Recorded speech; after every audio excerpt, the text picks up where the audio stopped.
On Tech News Today, President Obama will deliver his State of the Union address tonight. We're also expecting to hear a lot about the state of privacy, security, and technology.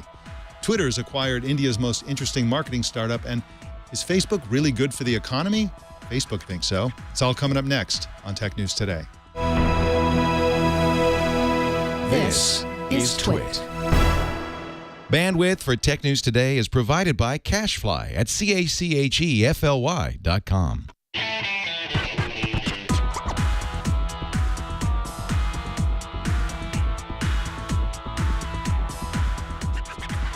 This is Tech News Today for Tuesday, January 20th, 2015. This episode is brought to you by Gazelle, the fast and simple way to sell your used gadgets. Find out what your used iPhone, iPad, and other Apple products are worth at Gazelle.com. And by Blue Apron. Blue Apron will send you all the ingredients to cook fresh, delicious meals with simple step-by-step instructions right to your door. See what's on the menu this week and get your first 2 meals free by going to blueapron.com/twit. That's blueapron.com/twit. Tech News Today is the show where we talk about the tech news of the journalists who report it. Welcome to the show. I'm Mike Elgan, and joining me as co-anchor is After Nine's content czar, Joe Panettieri. How you doing, Joe? I'm doing fantastic, Mike. How you been? I've been really good. Thank you very much. It's been a great week for news so far. There's lots of it.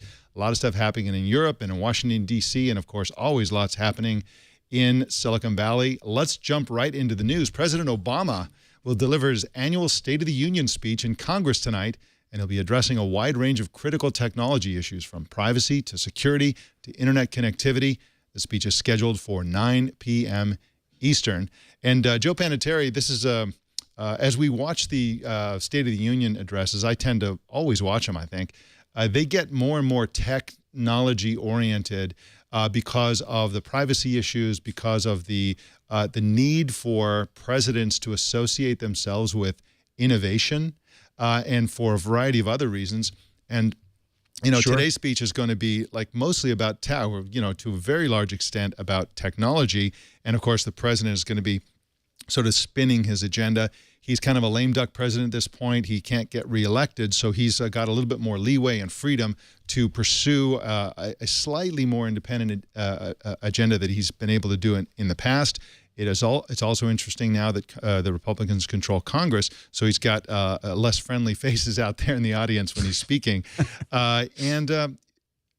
Can they get any less friendly, actually? Yeah, right. And, of course, we're always going to be look forward to the facial expressions of Vice President Joe Biden. Now, no president has ever used the N-words in a State of the Union speech, net neutrality, of course.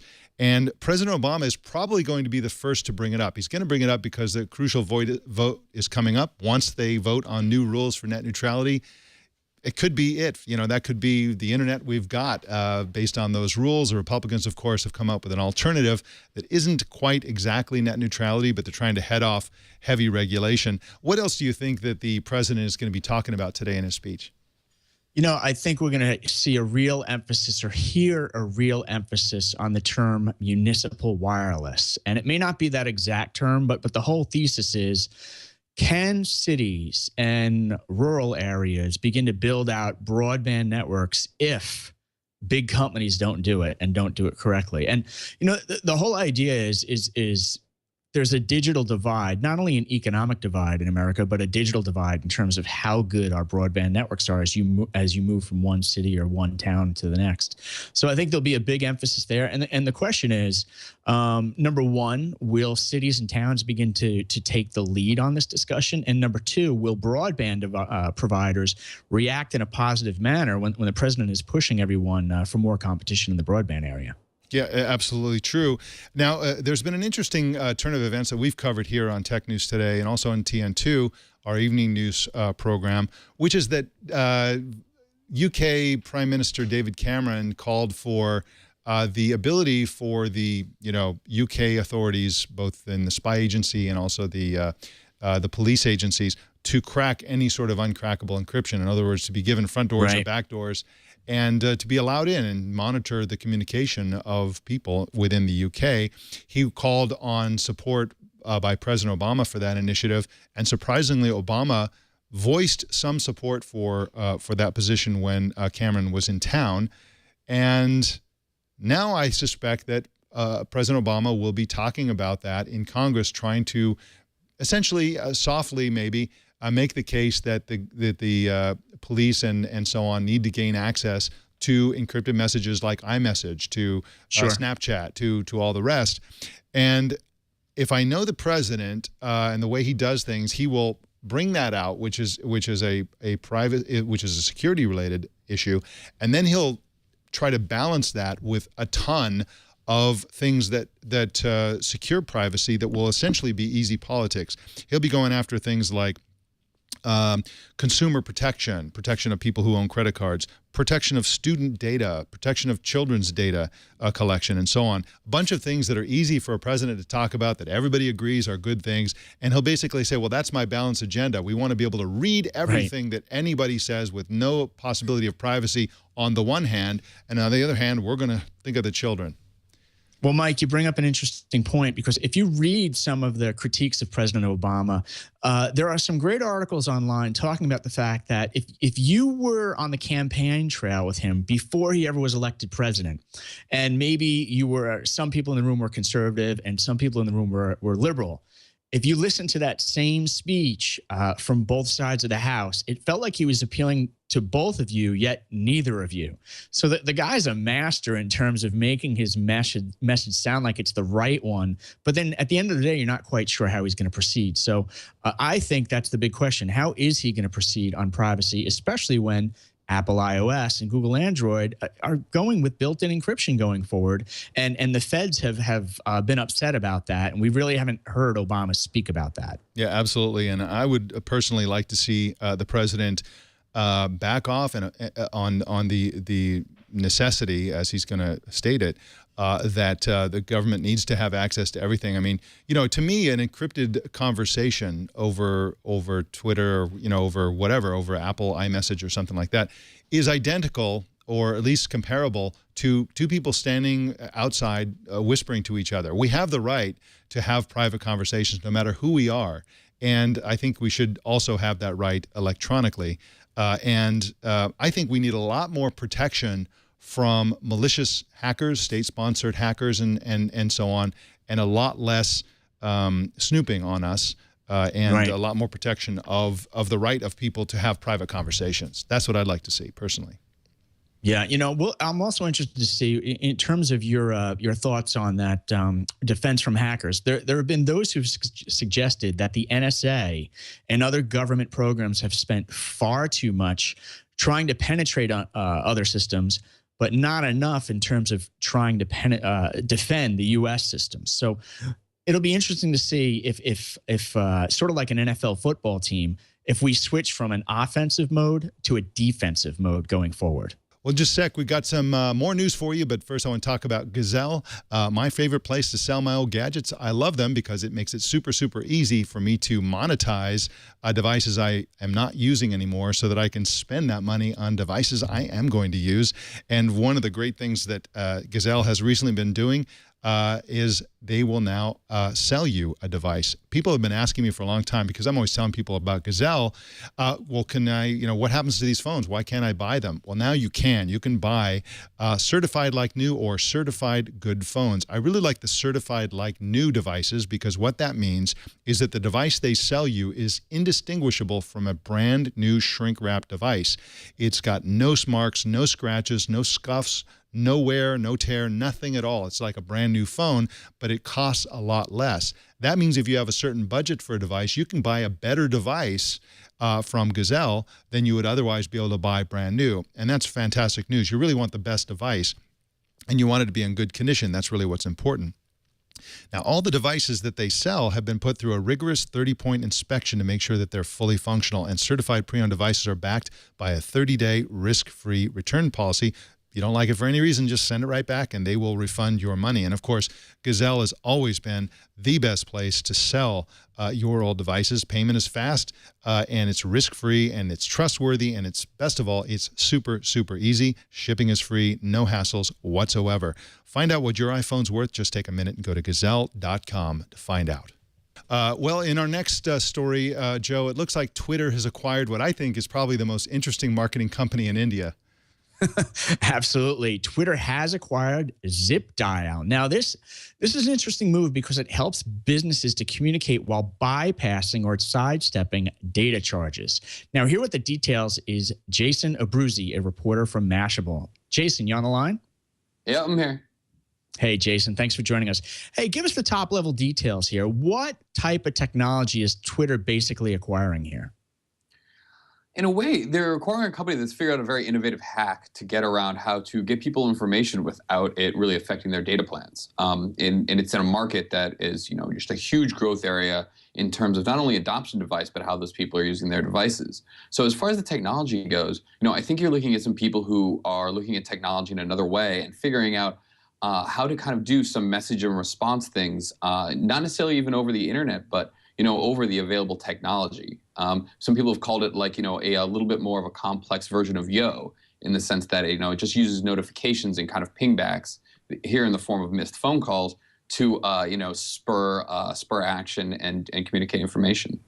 Just to be very clear about their the thing that they do that they're most famous for, when somebody has a mixed call, they call a toll-free number, they get a missed call, and then what they get back is essentially advertising, marketing, and so on through voice, SMS, and so on. And this is really designed for markets where people have internet connections that might be expensive, or they may be difficult to come by at some point during their day. Now, is this something that Twitter may roll out in the United States or Europe or Japan or South Korea, or is this going to remain in emerging economies like India, but outside of India? That's an interesting question. I would be a little surprised to see this gain widespread adoption in some of the more mature smartphone markets.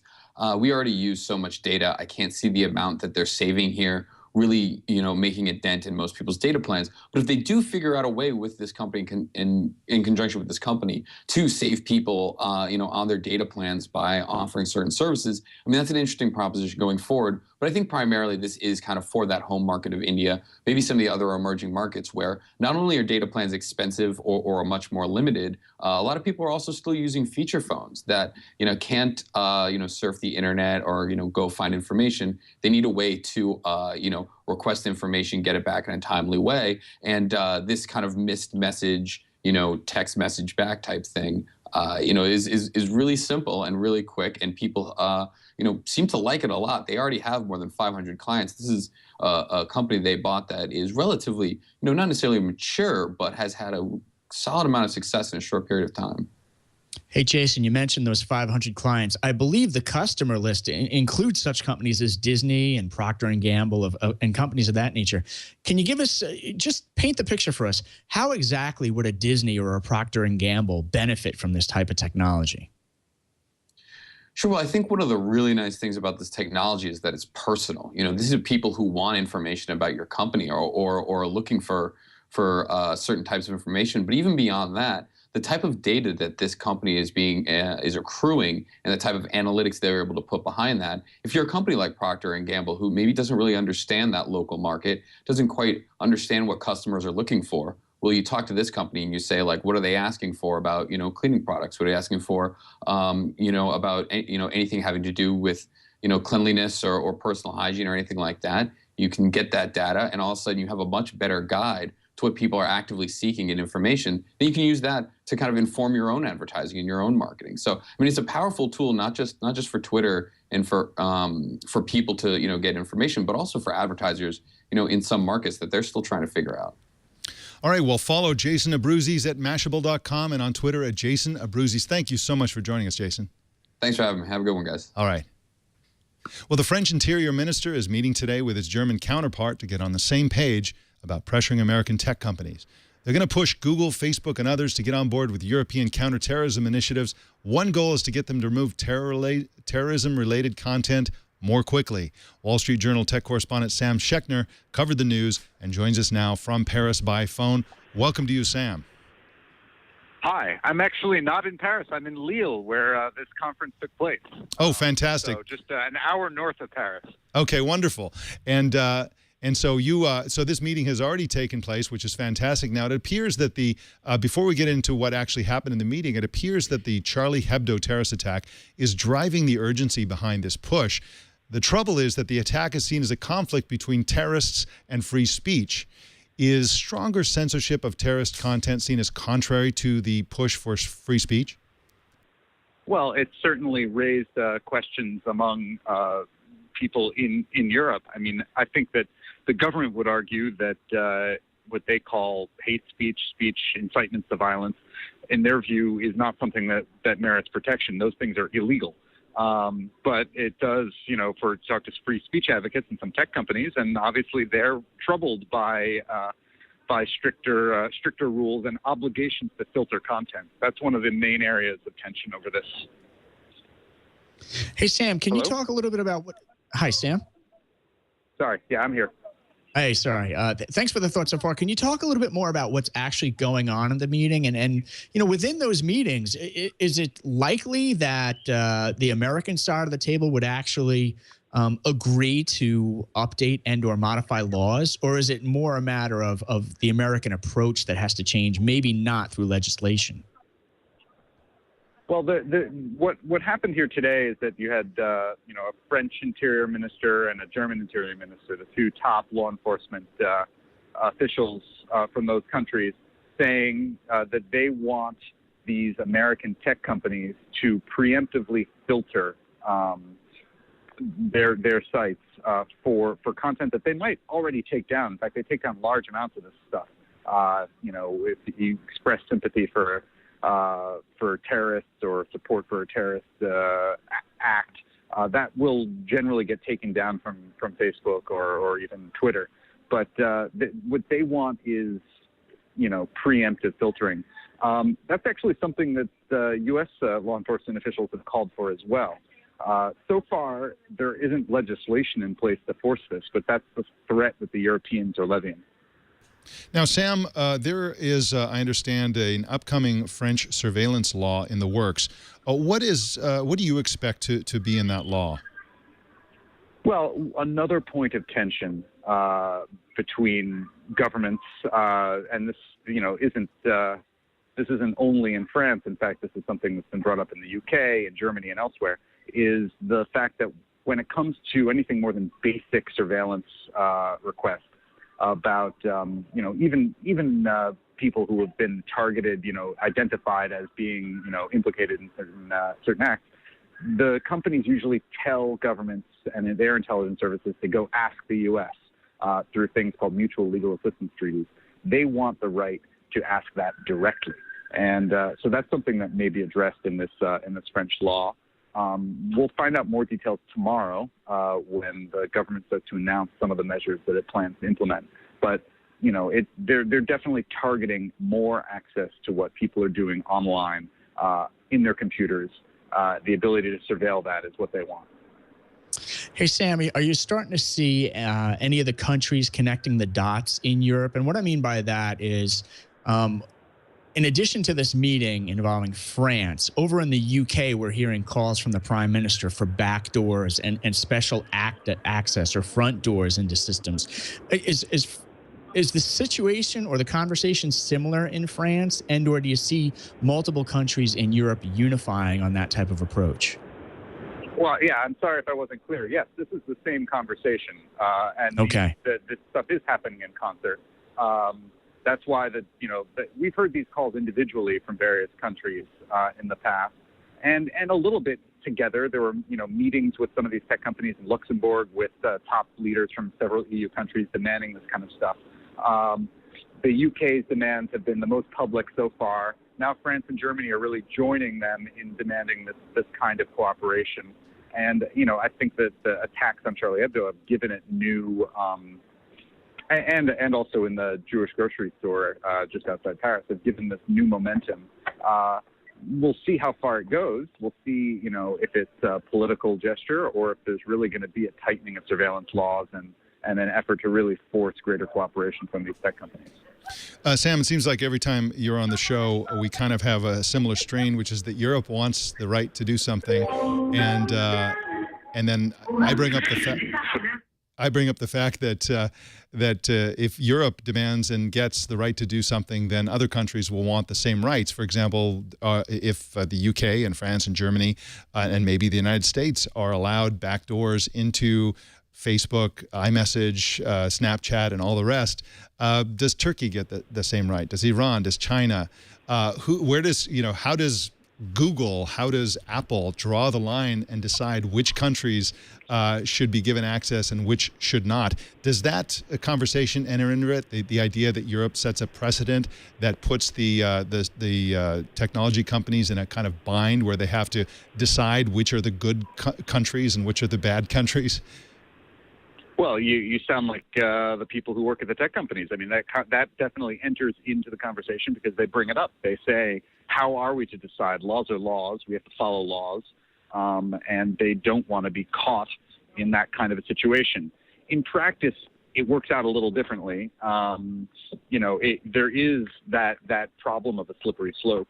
At the same time, already companies give differential treatment based on the countries involved. For instance, in France, police say that these companies will frequently turn over, certain amounts of user data directly to the companies in the case of demands where they have, proper legal authority, even though technically the companies could say you should ask the United States and get the Justice Department and the FBI to serve a warrant, and we'll turn the data over to them, and then they will turn it over. And that's something that the Department of Justice in the U.S. generally lets happen, except because these are, allied countries. So there are certain kinds of arrangements that already, create distinguishing characteristics. But it is definitely a worry on the tech companies' side. How are they going to say no to the Russian government, after this? And it's not like the Russian government isn't asking. In fact, as we've talked about, I think I've talked about on your show, I mean, that's a real point of tension for them. Yeah, absolutely is. Sam Schechner's at WSJ.com and on Twitter at Sam Schech. That's SAMSCHECH. Sam, I know you're super busy today and you've got a lot going on. I thank you so much for joining us today to explain this story. Thanks for having me on your show. All right, thanks again. Well, Joe, Facebook may or may not be good for the economy. It doesn't sound good for the economy to me, for the workforce to be sitting around looking at cat photos. But there's a new report on this that sort of clarifies what's going on with Facebook. It's interesting, Mike, because I think the new report raises more questions than it answers. And the new report goes something like this. Facebook is claiming that its business has generated $227 billion in terms of a global economic impact. And Facebook also claims through this report that its social network has created 4.5 million jobs along the way. The challenge is just about every economist out there is questioning the report. Now, Mike, it was Deloitte that pulled together the report, but it was funded by Facebook. So right off the bat, a lot of people are questioning the data points within the report. It sounds really fishy. I've seen other reports. I've seen, for example, the BBC did a really interesting study where they created a fake company, basically a company that said that you could download bagels from their company. It was like a ridiculous company. And they got flooded with likes and all kinds of engagement from people who, it was literally a UK-based bagel company. And they had people in Egypt and all over the world sort of liking them, doing this, that, and the other thing. And of course, Facebook would like everyone to think that all the accounts on Facebook are legit. All the likes indicate genuine enthusiasm for whatever it is liked. And it's just not true. There's just enormous amounts of fake accounts, likes that mean nothing. And so that is part of this. But there's also the question of whether engagement and activity on Facebook actually drives monetary activity. I think if there was half the activity on Facebook, I doubt that this enormous figure of economic benefit to the economy would be halved as well. Right. Well, there's a lot of quote unquote fuzzy math here is what I'd call it. And let me give you one soundbite, Mike. Deloitte actually looked at how many people RSVP to events on Facebook, and then they multiplied that estimated number by the average number of attendees to what the average cost is to go to a pub. So, if 50 people like an event and then you on average spend $25 at a pub, they're doing some sort of fuzzy math that puts the value of 50 people times $25 each. And to your point, Mike, you really can't put a dollar value on likes, can you? I can. 0. Yeah. So I know. I mean, it's certainly interesting in terms of the math here. And I think the controversy about this is just getting started, because Facebook's COO is set to discuss these results at the World Economic Forum this week in Switzerland. Yeah, so that should be an interesting presentation, and I'm sure that the opposition to this information will be, they're trying to make a good point. I think they've overstated their case. There is economic benefit to Facebook and social networks. It's essentially a marketing engine. It exists for advertising and marketing and promotion and so on. And so, yeah, of course, there's an economic benefit to Facebook. But come on, I think they're taking credit for everything Facebook touches, whereas in fact, Facebook engagement is part of a wider picture of people being exposed to media, taking actions in the real world, on other social media, and in stores and malls and so on. So they can't really take credit for all of it. They have to sort of cede the fact that they are just one part of a larger economic puzzle. But still, it's interesting data. We'll be looking at it more carefully, and we'll see what other sort of commentary comes out on that. Well, Joe, in an exclusive, Sam Mobile is reporting that Samsung is working on a Galaxy S6 phone that has a special feature. Like the Galaxy Note Edge, the phone will have a curved display on the right edge. But unlike that phone, it'll have the same curved display on the left edge as well. The phone hasn't been named, nor is the ship date or pricing been revealed. But Joe, this could bring me back to the Android world, because I really like the Galaxy Note Edge. I don't like the asymmetry of it. I don't like the weirdness. Like as Leo said on Before You Buy, he pointed out that sometimes the messaging on the edge is upside down. It really should be the other way. And there's all kinds of clunky, weird things like that. But if they actually improve the elegance of this and put that curved edge on both sides of the screen, I might be tempted to switch back to the Android platform. What do you think of this idea?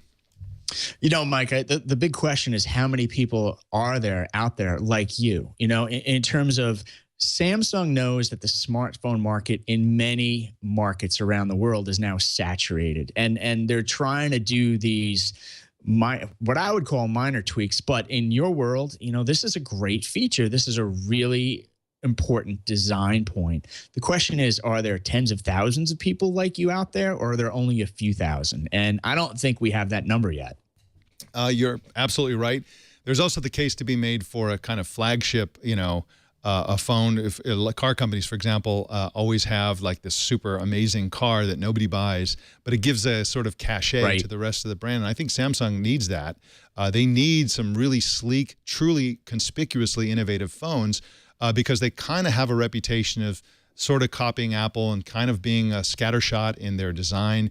And if they have truly innovative things like this that nobody else has, I think that's very good for the Samsung brand.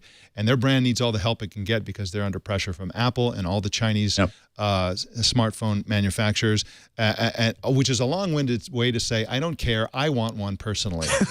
So I hear you. Yeah. And you bring up a great point on pricing. There's a recent report out from Gartner that essentially goes like this. It says Apple, as we know, is running away with the high-end smartphone market overall, with smartphones priced at $400 and above, generally speaking. And then Android is running away with the market with smartphones priced at $100 and less.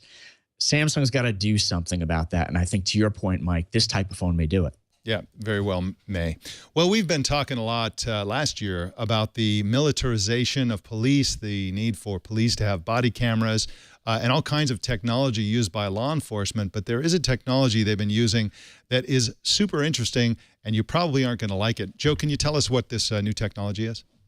Yeah, and that's the interesting word here, Mike, is new. I think what's new here is the fact that it's getting reported, but the technology itself isn't new. What we're talking about is a type of device that about 50 law enforcement agencies across the U.S. are using to see through walls secretly. And they can basically track your movement. They can see the layout of your home.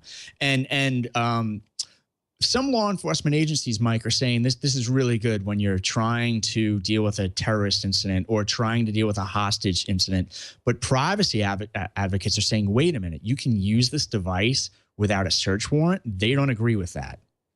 That's exactly right. And of course, any sort of law enforcement situation or or whether it's counterterrorism or just your local police department, they'll always talk about the need for certain types of technologies, but also procedures in extreme situations. Like you say, a hostage situation, something like this could be very, very useful. But of course, the ability for for citizens of the United States to have their homes be sort of like off limits for searching is built into the Constitution, and for good reason. Once they have the technology, of course, they'll be able to look in.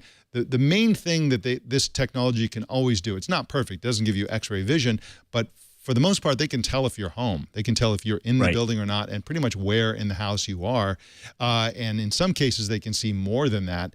And it's just really, it's essentially the equivalent of kind of an opaque glass window that is being mandated by the by the police state or something to see into your home. That's what this technology essentially gives you the ability to do. And I think it's fascinating. I think the most fascinating part of this story, Joe, is the fact that nobody's been talking about it. This has been around for months, probably more than a year, and it's been growing in usage. Police are using this every day, and people, it's kind of off the so-called radar, no pun intended. Yeah, and to USA Today's credit, they put it on the radar this week with a big story. And the way the story sparked is what happened is, to your point, Mike, this technology has been around out in the field for about 2 years now, plus or minus. And it sounds like 50 law enforcement agencies are using the technology, and more than 200 devices are out in use out in the field right now. What happened is, somewhere in the Denver area, law enforcement officials used this device to basically go in and find someone who had violated probation.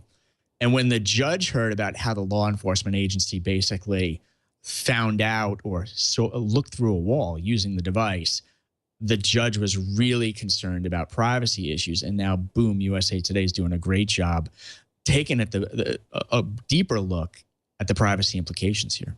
Yeah, absolutely. Well, we've got some updates for you, but first I want to tell you about Blue Apron. Blue Apron is our brand new sponsor. They just started on the show yesterday, and they are a fantastic company because they will help you prepare really amazing meals.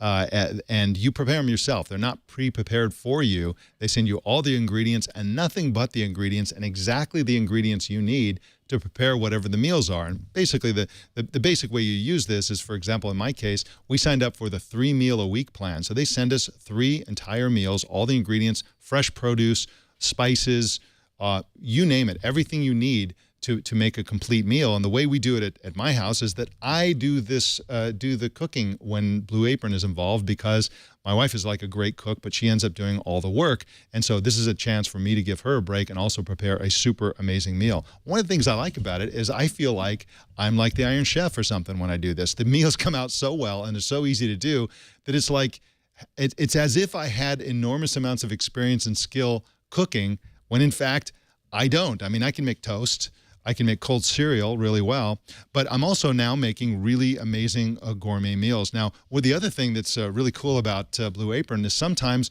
if you're going to go travel to another city, you're going to go away for the weekend, or you're going to, go somewhere, it's great to be able to get either a hotel room that has a little kitchen, or get an Airbnb type of house that has a kitchen. And with Blue Apron, you just bring the meals with you, and you, without even thinking about it, you're guaranteed to have absolutely everything you need to cook in terms of ingredients and so on, with no waste. And it sounds really expensive. You think, well, this has got to be really expensive if they're sending you just the individual components you need for the meals. But in fact, it ends up being slightly under $10 per person per meal. And these are generous portions that are still low calorie. And that's another benefit, of course, is that the meals are low calorie. You're not going to sort of drift into like using way too much high fat content, high fat and so on. They make sure that they're within a very reasonable range, caloric range. And so you really want to check this out. See what's on the menu this week and get your first 2 meals free by going to blueapron.com/twit. 2 free meals just by going to the site.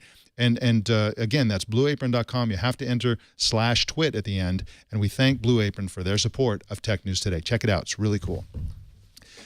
Well, Joe, we've got some updates. The Information is reporting that Google is talking with Elon Musk's SpaceX about Google investing at least $10 million in the California-based space transport company founded by Tesla founder Elon Musk. Because why? Elon Musk doesn't have enough money. And so Google is going to be throwing some in his direction, and they want to be involved. Can you believe this Elon Musk guy? I mean, what a guy. Yeah, what a guy. And then there's Google on the other side of the table where, if it's in the air, Google wants to own a piece of it. Exactly. They already have the lease on Moffett Field for, I think, 60 years or something like that. And the giant hangars there might be a place where SpaceX might, test some of their stuff. Well, Joe, a German publication called Heise says the email addresses and passwords of more than 1,800 Minecraft accounts have been published online in plain text format. The number of exposed accounts is small compared to the more than 100 million registered accounts, but Minecraft is made by Mojang, which is owned by Microsoft. The fear here by some online security experts, Joe, is that this may be just the tip of the iceberg. If they have 1,800, they might have 180,000. Who knows what they have or where they got it? They have no idea where these came from, but there they are. They're legit. And then 1,800 is not a tiny number. It's relatively small if you consider the full Minecraft user base, but it's still an area for concern. Yeah, big time concern. And, it also multiplies the concern across your entire family. I mean, I'm sure you struggle with it as well, but we've talked a lot about password management on business accounts and social media accounts of our own on this show. Now you got to multiply it across all your kids who are into Minecraft, et cetera, and it becomes a full-time job at home. So I'm still looking for that perfect solution on password management. Yeah, absolutely. I guess it's Chromebook is not the solution because, the games are not as good as Xbox. Well, a new report from TrendForce claims that Chinese companies accounted for almost 40% of all smartphones sold in 2014. Global leader Samsung, which is a Korean company, lost 4.5 percentage points of market share last year and now holds about 28% of the market. They're still doing pretty well, but they're on the decline. Apple remains somewhat stable and last year had about 16.4% of the smartphone market. And interestingly, Xiaomi is listed as the sixth biggest handset maker, not the third, as is often reported. We're going to find out what happens there. My guess is that they became the third during the year, but for the overall year, they're number 6. Another interesting number from the report is 1.16 billion, which is the total number of smartphones sold last year. That is a huge, huge number. Well, in other news, Splash Data released its annual list of the worst passwords of the year. The top 2 dumbest passwords are the same this year as they were last year, and they are 123456 and password. Other horrible passwords include the names of sports, such as baseball or football, sports team names, common children's names, and a perennial favorite, profanity. So there you go. Use a good password, folks. Don't use the word password. And if you do want to hack somebody's account, try password. It might work. It'll probably work in about 2% of cases. Well, our TNT fan of the day is Aldo Padilla in Southern California, who posted this selfie on Twitter and said that he uses the app Podcast Addict to listen to Tech News Today. That is very cool. I haven't tried Podcast Addict. It's an Android app, and I don't know if it's on iOS or not, but that's what he uses, and he seems to enjoy it. How do you watch or listen to TNT? Just record a video or take a picture of your setup and post it on Google+, Twitter, or Facebook, and use the hashtag HowIWatchTNT, and we will find it. That is the Tech News Today. Joe Panettieri, what's going on with you and your company? What's going on? 2 updates. As usual, our listeners and viewers can check out our weekly podcasts at after9s.com/CEO. Those podcasts really focus on tech leaders, educating IT entrepreneurs in terms of how they built their businesses financially, on the business side, on the sales side, et cetera. But the big thing I think later today, Mike, is I'm watching it personally, is IBM's earnings come out later today, and everyone's hoping that IBM is bottoming out. They've had about 10 consecutive quarters of falling revenues and tough times over to IBM, and we're hoping that the bottom has been reached as of today. We'll see. Yeah, we will see. Well, Joe, thank you so much for co-anchoring today. We will see you next Tuesday. Thank you, Mike. Take care. All right. Well, you can subscribe to Tech News Today on our YouTube channel. Just go to youtube.com/technewstoday. Choose your favorite way to subscribe at twit.tv/TNT. There's a plethora of ways to subscribe. You can also watch us live every weekday at 10 a.m. Pacific, 1 p.m. Eastern, 1800 UTC at live.twit.tv or on the app or browser plugin of your choice. You can follow us on Twitter at Tech News Today TV. That's Tech News Today TV, all run together. You can also follow me personally on Twitter. It's Mike Elgan. That's MikeElgan. And please send us your thoughts and opinions. Send email to TNT@twit.tv or call 260-TNT-SHOW. Don't miss our evening newscast, Tech News Tonight at 4 p.m. Pacific tonight and every weeknight right here on the Twit Network. My name's Mike Elgan, and I invite you to tune in to our live coverage of the big Microsoft event tomorrow with me and Megan Maroney, starting at around 8:45 a.m. Pacific at live.twit.tv. We'll see you tomorrow.